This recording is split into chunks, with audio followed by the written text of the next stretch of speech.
Alors pour une fois, c'est vous qui êtes à table. Et, Je suis souvent. en tout cas, vous êtes à table et vous êtes le menu. Alors je suis désolé, il n'y a pas de recette. On y va à feu doux et sans emporte-pièce. Mais on va envoyer ça sur les ondes. Alors ça commence par ce petit garçon qui est né dans un milieu modeste et qui tout de suite a su, très vite, qu'il était mature, qu'il était droit, qu'il était convaincu et dans la bonne direction. Il pouvait être docile, ferme dans ses décisions, mais dès 3 ans, on vous retrouve déjà en cuisinier. Donc c'était peut-être déjà le meilleur ouvrier de France, à 3 ans. Alors on s'aperçoit que le travail, c'est une notion très importante pour vous. Le travail, ça permet de réparer. Et puis on dit, le travail, c'est la santé. Et le travail, c'est aussi pour manger à sa faim et pour partager. Alors c'est aussi le travail, c'est tenir debout. On travaille 7 jours sur 7 avec cette discipline et cette régularité. On arrive au service militaire.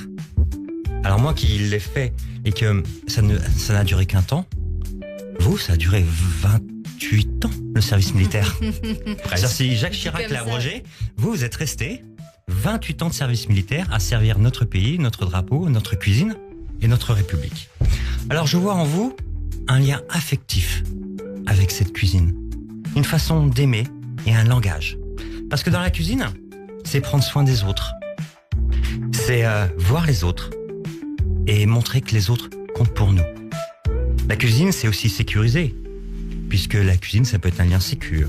C'est un espace convivial où on se retrouve, où on se rassure, faire en sorte que les autres ne manquent de rien. La cuisine, c'est aussi un lieu de réparation, parce que on peut offrir du bien-être. On peut aussi réparer le manque, transformer la perte et sublimer certaines peurs pour être aimé. Et puis la cuisine, c'est créer du lien. Ça veut dire que par rapport à des séparations, on peut se retrouver autour d'une table. Et c'est un moment convivial, c'est un moment de partage, c'est un moment où on se retrouve, c'est comme une famille.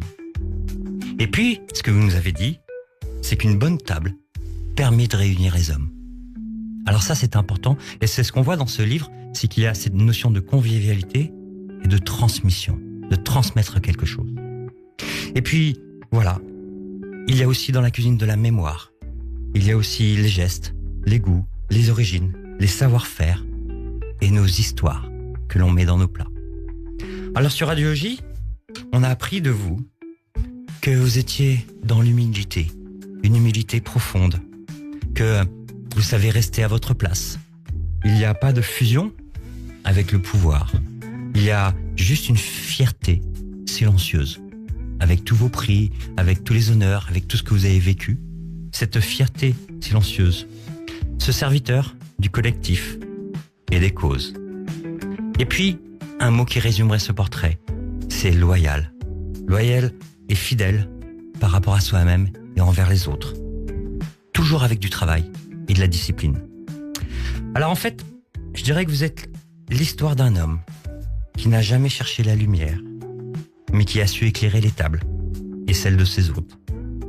Par sa justesse, de vos gestes, en nous laissant parler comme vous êtes et en toute loyauté.